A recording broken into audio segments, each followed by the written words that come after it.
Discovery. The morning sun spilled across the Carter Ranch like molten gold, brushing the corrals, the silos, and a long stretch of untamed fields with a warm, forgiving light. Jake Carter adjusted the brim of his worn hat and leaned against the fence, watching the horses shift restlessly in the paddock.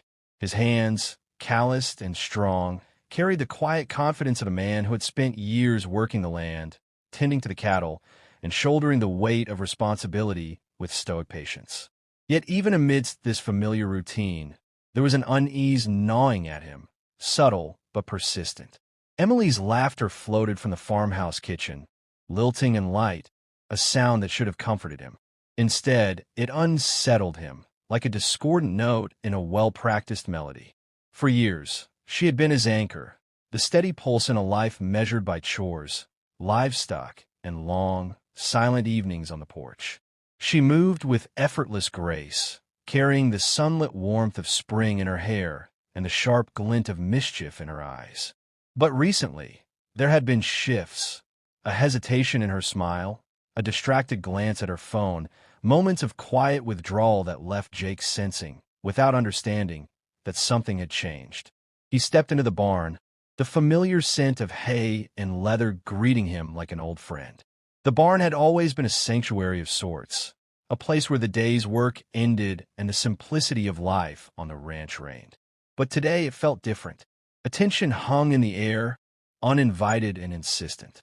As he adjusted the lantern on the shelf, the faint murmur of voices drifted from the far corner, low and hurried. Jake's brow furrowed. Only a few people came to the barn this early, and Emily wasn't supposed to be there at all.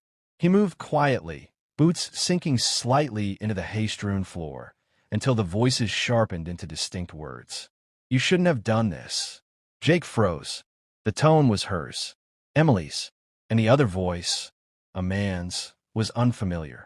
Confusion twisted into a knot of dread in his stomach. He rounded the corner of the hay bales and saw them. Emily, caught mid-motion, a hint of surprise flashing across her face.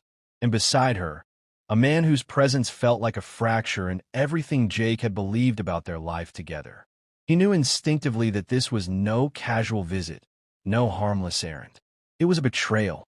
For a moment, Jake simply watched, the world narrowing to that single scene.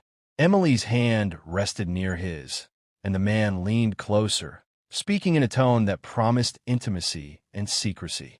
Each second stretched endlessly, and the barn, once a haven, became a chamber of revelation, suffused with attention